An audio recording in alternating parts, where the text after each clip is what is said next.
신명기 23장 1절로 25절의 말씀입니다. 지난주 결론 혹은 주제는 구별된 삶이었습니다. 그래서 시편 34편 9절의 말씀으로 결론을 내렸었는데요. 너희 성도들아 여호와를 경외하라. 그를 경외하는 자에게는 부족함이 없도다. 여기서 말하는 부족함은 우리가 생각하는 세상에 있는 모든 일들 플러스 영적인 것을 말하는 것이죠. 세상적으로 좀 부족할 수 있지만은 그것을 바라보는 것이 아니라 영적인 풍족함, 부족함이 없다는 거 기억하시고요. 오늘 본문과도 연결이 되기 때문에 오늘 23장의 주제는 구별된 삶 두 번째 순서로 잡아봤습니다. 23장도 역시 지난번과 같이 세 군데로 나눌 수 있겠습니다. 여호와의 총회, 진영의 거룩함, 기타 하나님의 규례, 여러 가지 규례들이 함께 나오기 때문에 쉽지 않은 본문이기도 합니다. 그래서 세 군데를 크게 나눠서 살펴보도록 하겠습니다. 근데 오늘은 맨 끝에 기타 하나님의 규례에 대한 부분부터 먼저 살펴보겠습니다. 거기에 창기가 번 돈과 개 같은 자의 소득은 어떤 서원하는 일로든지 네 하나님 여호와의 전에 가져오지 말라. 지난번과 마찬가지로 굉장히 강한 표현들이 나오고 있습니다. 직업에 귀천은 없습니다만 하나님께서 원치 않으시는 일들이 있어요. 그런 일들을 통해서 번 소득은 하나님의 전에 가져오지 말라는 것입니다. 요즘 같은 세상에 정상적인 직장 생활을 하시고 사업을 하시는 분들이라면 특별히 나한테는 해당이 안 될 수 있겠다라고 생각하실 수도 있습니다만 10계명에 도둑질하지 말라라는 것을 한번 생각해 보실 필요가 있겠습니다. 도둑질은 어떤 것이죠? 남에게 속한 것을 내 소유가 아닌 것을 가져오는 것입니다. 혹은 줘야 될 것을 주지 않는 경우도 마찬가지겠죠. 왜냐하면 내 것이 아닌 것을 가지고 있는 것이기 때문에. 그런 의미에서 본다면 바리새인과 헤롯 땅 사람들이 와서 예수님께 질문했던 것을 생각해 보실 필요가 있겠습니다. 세금에 관한 이야기죠. 그때 당시에 유대인들은 정말 높은 세금을 착취당했기 때문에 삶이 힘들었습니다. 세리들이 받아야 될 액수 이상의 엄청난 세금을 걷어왔기 때문에 삶이 힘들었어요. 그래서 예수님을 어렵게 공궁에 빠뜨리려고 이런 질문을 한 거죠. 가이사에게 세금을 바치는 것이 옳으니까 옳지 아니하니까. 예수님께서 어떻게 대답하셨죠? 가이사의 것은 가이사에게, 하나님의 것은 하나님께 바치라 하시니. 안타깝게도 세금을 절세하는 것은 괜찮습니다만 탈세는 불법이죠. 내가 100불을 벌었는데 50불만 보고를 하는 것은 탈세입니다. 어떤 분들은 세금 보고를 제대로 하지 아니하시고 교회 헌금을 하시고 나 헌금 좀 많이 했다라고 하시는 분도 계셔요. 특히 이제 비즈니스 하시는 분들이 힘들어 하시더라고요. 세금을 다 내면 어떻게 비즈니스 합니까? 여러분 월급 받는 사람들은요. 세금을 다 떼고 받습니다. 인컴이 그렇게 많지도 않아요. 그래도 그 남은 인컴으로 다 먹고 살고 합니다. 평균적으로 보면 아무래도 비즈니스 하시는 분들이 인컴이 좀 높으시죠. 일반 회사원보다는. 그래서 세금을 계산을 해보시면 세금을 다 내셔도 충분히 가능합니다. 그래서 그런 면들도 한번 보시면서 과연 내가 하나님 앞에서 합당한 삶을 살고 있는가, 합당한 방법으로 소득을 취하고 있는가, 그래서 그 소득에서 구별해서 하나님께 가져오는가 한번 생각해 보시기 바랍니다. 첫 번째 파트는 여호와의 총회에 관한 부분입니다. 여기 보시면 여러 가지 이야기가 나오는데 여호와의 총회, 하나님께서 금하신 자들이 나옵니다. 육체에 흠이 있는 자들, 출생에 문제가 있는 사람들, 여러 가지죠. 하나님의 백성에게 해를 가한 자, 여러 가지 문제가 있는데 그 다음에 하나님께서 허락하신 자들, 크게 하나님께서 여호와의 총회에 들어오도록 허락하신 자들이 있고요. 들어올 수 없도록 금하신 자들 두 부류로 나누어집니다. 내 잘못이 아닐 수도 있는데 하나님께서 나누신 거죠. 그러면 하나님의 말씀에 따라야 되겠죠.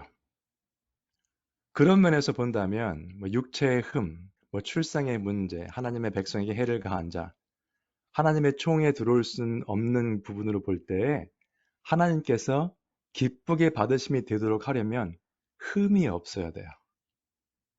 옛날에 레위기 시절에 그쵸? 그 모세오경 쓸 당시에 동물의 제사를 드릴 때에도 흠이 없는 것을 하나님께서 요구하셨습니다. 병나고 다 죽게 된 것들은 가져오지 말라는 거죠. 아까 마지막 부분에서 소득의 문제 말씀드렸습니다만 비슷한 내용입니다. 그렇죠? 잘못된 방법으로, 잘못된 생각으로 얻은 소득은 하나님의 전에 가져오지 말라. 하나님의 총회에도, 여호와의 총회에도 흠이 있는 자들은 들어오지 말라는 거죠. 이게 무슨 상관인가 한번 생각해 보실 필요가 있는데 Assembly of God이라고 ESV에서는 그렇게 번역을 했습니다. Assembly라는 단어가 보시면은 a group of people예요.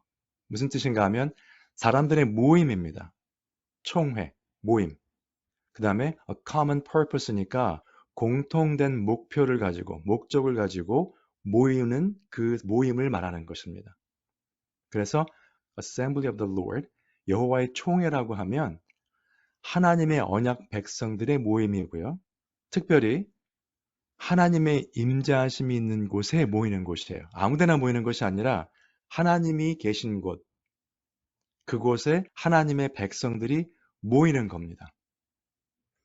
오늘로 치면은 이렇게 표현할 수 있겠죠.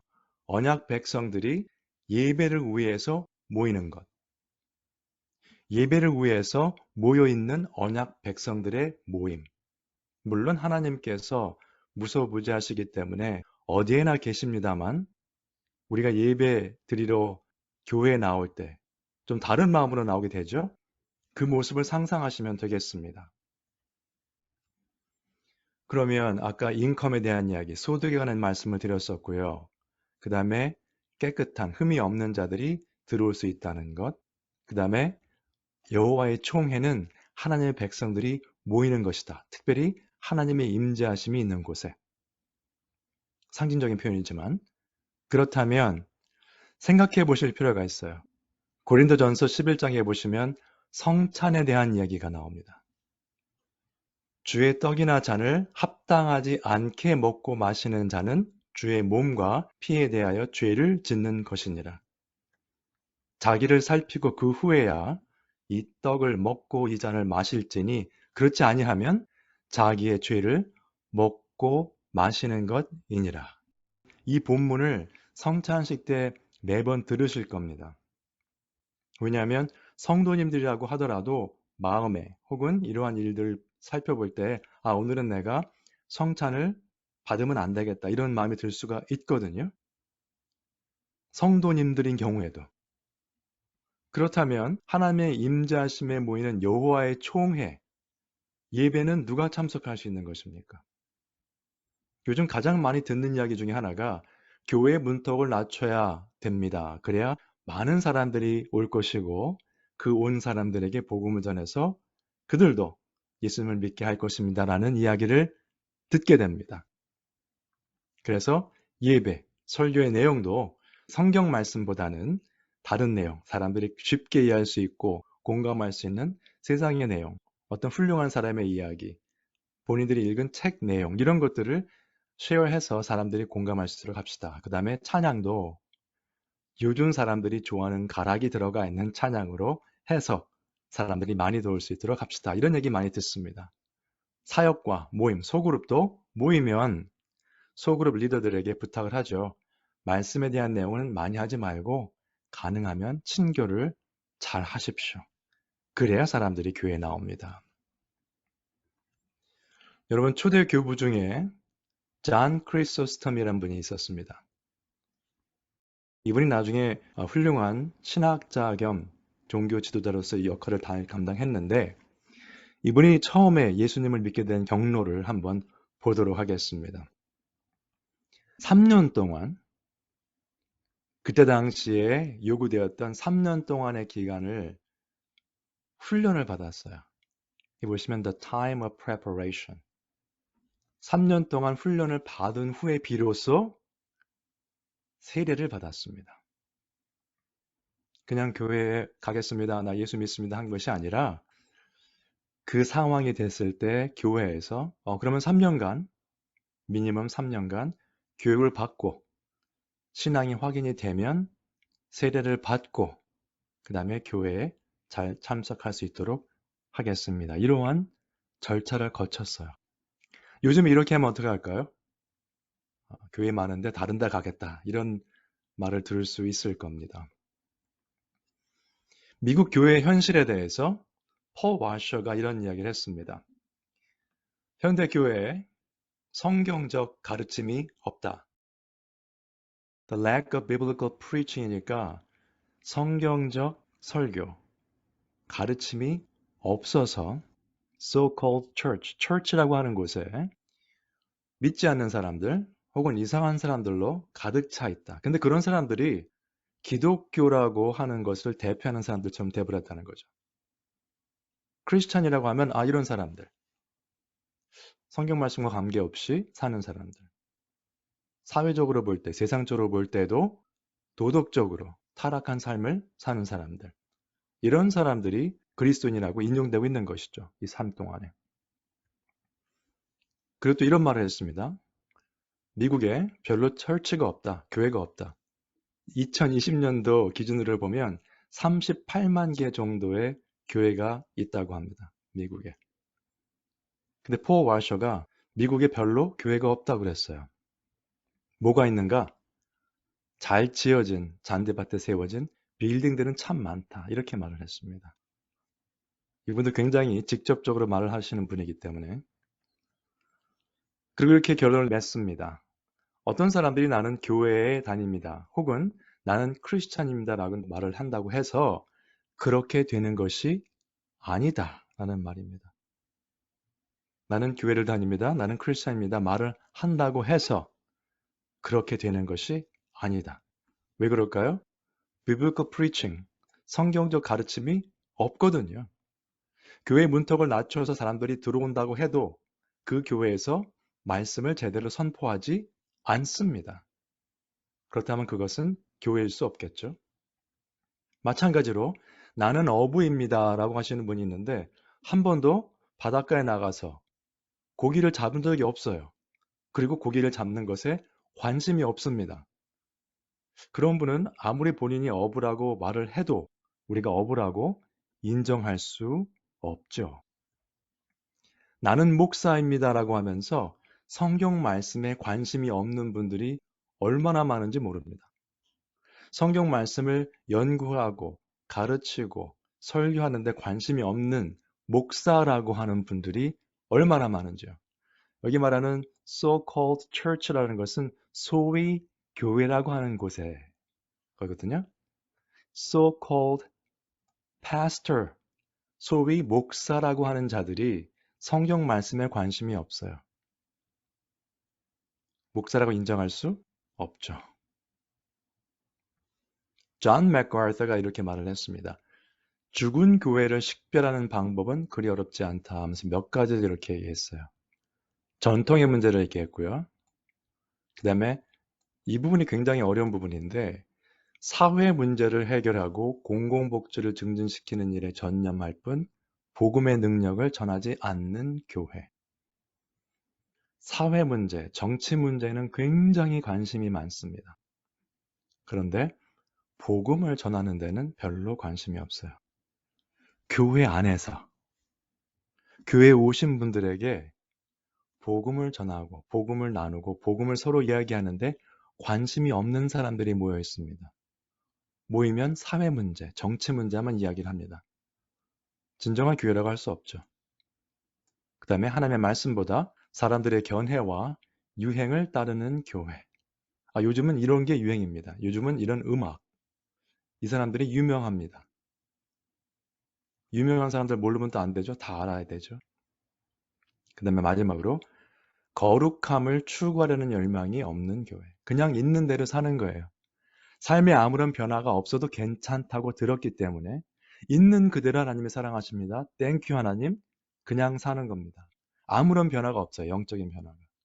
세상적인 욕심으로 가득 차 있죠. 세상적으로 성공하려고 하고 좀 더 공부하려고 하고 돈은 더 벌려고 하지만은 내가 거룩하게 살아야 되겠다는 열망, 열심은 없는 교회. 죽어있는 교회라는 겁니다. 존 맥카터의 결론은 이거였습니다. 궁극적으로 교회는 한 가지 요인 때문에 죽는다. 그것은 죄다. 성경을 진지하게 받아들이지 않는 것이 모든 죄의 씨앗이다라고 말을 했습니다. 여러분 여기 보시면은 마가복음의 내용인데 예수님께서 바리새인과 서기관들에게 이렇게 말씀하셨어요. 사람의 계명으로 그 사람들이 이제 와서 당신의 제자들은 왜 손을 씻지 않고 밥을 먹습니까? 뭐 이렇게 말을 했거든요. 그랬더니 예수님께서 답변을 이렇게 하신 겁니다. 사람의 계명으로 교훈을 삼아 가르치니 나를 헛되이 경배하는도다 하였느니라. 사람의 계명 얘기 나왔죠. 그 다음에 너희가 하나님의 계명은 버리고 사람의 전통을 지키느니라. 또 이르시되 너희가 너희 전통을 지키려고 하나님의 계명을 잘 저버리는도다. 여기까지 계속 계명에 관한 내용입니다. 너희가 전한 전통으로 하나님의 말씀을 폐하며 또 이 같은 일을 많이 행하느니라 하시고 전통, 관습, 우리 이렇게 살아왔습니다. 우리 교회는 원래 이렇게 예배드렸습니다. 우리 교회는 이렇게 했었습니다. 저렇게 했었습니다. 계속 그런 거죠. 그 전통은 어떻게 됐죠? 하나님의 계명은 버리고 하나님의 계명을 저버리고 결국 하나님의 말씀을 폐했다고 나와 있습니다. 예수님의 말씀입니다. 예수님께서 하신 말씀이에요. 하나님의 말씀을 폐하였다. 전통 때문에. 사회 문제 때문에 복음은 뒤로 갖다 놓고 앞에, 교회 앞에 사회 문제를 해결합시다. 하나님의 말씀보다 사람의 견해나 세상의 유행, 세상에서 사람들이 열광하는 쪽으로 가야 됩니다. 라고 주장하는 그러한 사람들이 사역하는 곳이 교회일 수 있는가? 아니라는 거죠. 교회 간판은 걸려 있을지 모르지만은 자, 이제 두 번째 부분으로 들어가겠습니다. 진영의 거룩함 유지에 관한 이야기입니다. 보시면은 여기도 두 군데로 나눌 수 있는데 첫 번째 개인의 청결에 관한 이야기고요. 그 다음에 13절과 14절은 진영 전체의 청결. 개인적으로 청결해야 될 것이고 그 다음에 전체적으로 모였을 때 청결해야 된다. 이런 내용입니다. 그런데 이것은 단순한 육체적인 청결 그 이상입니다. 왜냐하면 중간에 내 진영을 거룩히 하라라고 되어 있어요. 하나님의 말씀에. 거룩히 하라. 왜냐하면 하나님께서 내 진영 중에 행하심이라. 우리와 함께 하신다는 거죠. 그런 의미에서 본다면 신체적인, 육체적인 청결 플러스 우리의 영적인 깨끗함을 강조하는 것으로 보셔야 되겠습니다. 시편 51편에 보시면 다윗의 시편인데 밧세바와의 관계를 나단 선지자로부터 야단을 맞고 참 회개를 하면서 쓴 시편이죠. 여기서 주의 얼굴을 내 죄에서 돌이키시고 내 모든 죄악을 지워 주소서. 하나님이여 내 속에 정한 마음을 창조하시고 내 안에 정직한 영을 새롭게 하소서. 두 가지 나옵니다. 정한 마음을 창조하시고 정직한 영을 새롭게 하소서. 정한 마음이라고 하면 깨끗한 마음이겠죠? 특별히 어떤 뜻이 있냐면 히브리어를 보시면 도덕적으로 깨끗한 마음을 말합니다. 밧세바와의 일을 생각하시면 그 부분에 대한 회개하는 시편이라고 기억하시면 도덕적으로 깨끗한 마음을 허락해 달라는 기도가 당연한 것이죠. 그 다음에 정직한 영, 도덕적으로 깨끗한 마음을 허락해 주시고 내 안에 정직한 영을 새롭게 하소서. 문자적으로 변치 않는 영, 준비된 영. 그러므로 다윗은 하나님께서 함께 하시고 자기를 떠나지 말라고 당부하면서 이렇게 기도했습니다. 정한 마음을 창조하시고 정직한 영을 새롭게 하소서. 그래서 결국 뭐죠? 하나님께서 너를 떠나지 아니하시리라. 우리 진영을 거룩하게 하면 하나님께서 우리를 떠나지 아니하시리라라고 말씀하셨습니다.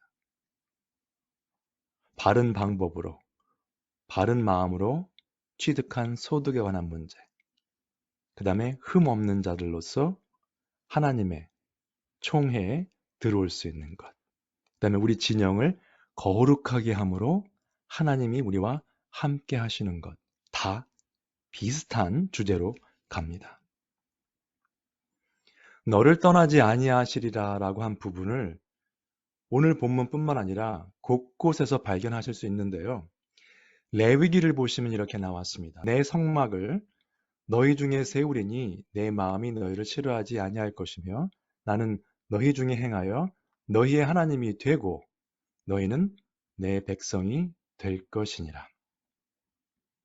내 성막 너희 중에 세우고 너희 중에 행하여 너희가 나의 백성이 될 것이니라. 하나님께서 말씀하신 말씀인데 될 것이니라 라는 것으로 보시면 뭡니까? 미래형이죠. 앞으로 그렇게 될 것이다. 부분적으로 성취가 이루어진 것이 요한복음입니다. 말씀이 육신이 되어 우리 가운데 거하심에 우리가 그의 영광을 보니 아버지의 독생자의 영광이요 은혜와 진리가 충만하더라. 여기 성막이라는 표현은 히브리어의 표현이기 때문에 여기 헬라어와는 다른 표현이죠. 근데 거하신다는 이 표현이 바로 스케네라는 단어에서 나온 동사입니다. 어디에 머문다, 어디에 산다, dwell 한다는 뜻이에요.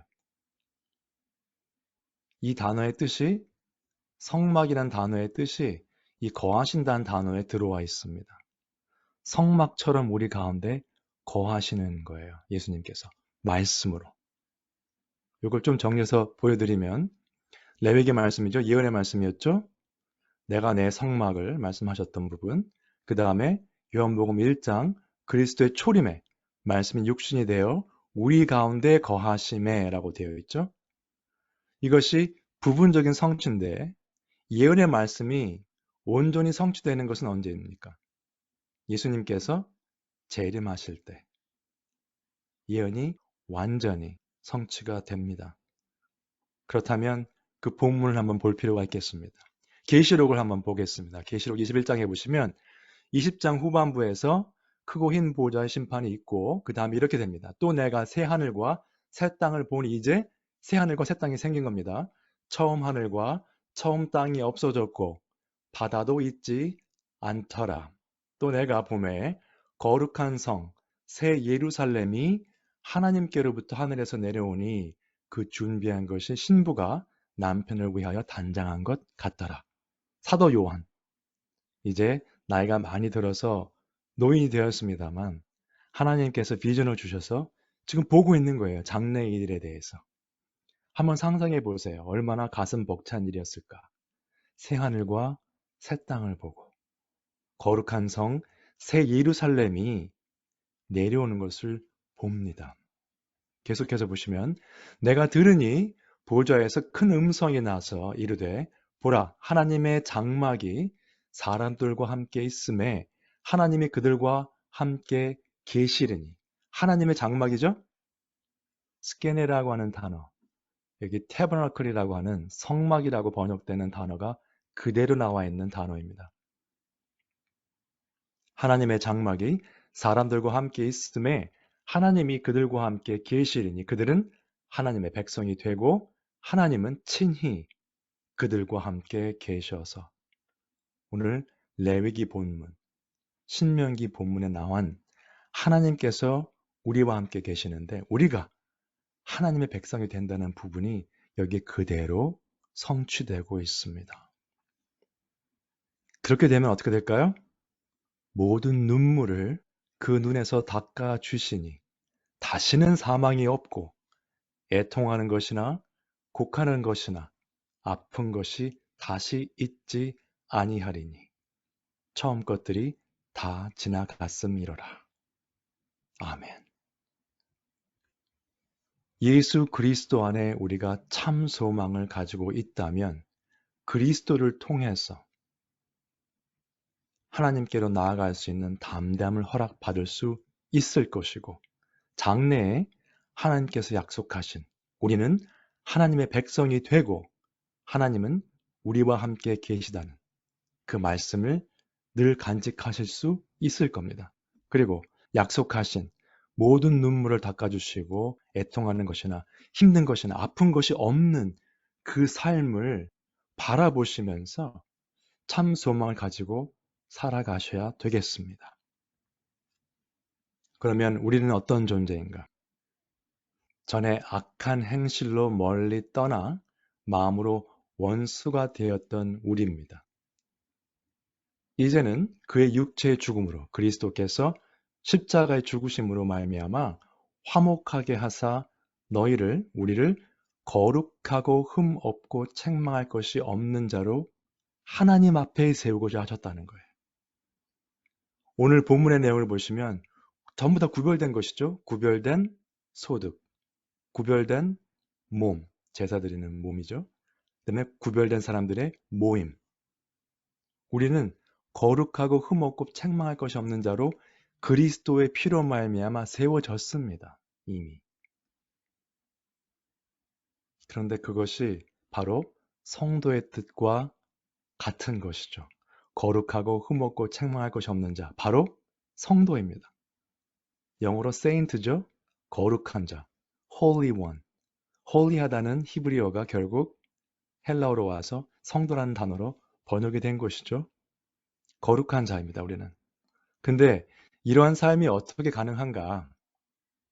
만일 너희가 믿음에 거하고 터 위에 굳게 서서 믿음의 터 위에 굳게 서게 되겠죠? 너희 들은 바 복음의 소망에서 흔들리지 아니하면 복음의 소망입니다. 소망은 뭡니까? 지금 현재 일도 포함되겠지만 앞으로 장래의 일입니다. 오늘 계시록을 통해서 보신 말씀. 하나님께서 하나님의 성막을 지으시고 우리는 하나님의 백성이 되고 하나님께서 우리와 함께 하시며 거기에는 눈물도 없고 고통도 없고 슬퍼함도 없고 아픈 것도 없다는 그러한 소망을 가지셔서 이 삶 가운데 지금 팬데믹 지나가시고 또 개인적으로 몸이 안 좋으신 분들 또 경제적으로 힘든 가운데 계신 분들 여러 가지 일들이 있으시죠. 그 가운데 그리스도로 말미암아 참 소망을 가지셔서 이 삶 가운데 또 앞으로 주님 오시는 그날까지 넉넉히 승리하시는 우리 모두가 되시기를 주님의 이름으로 축원드립니다.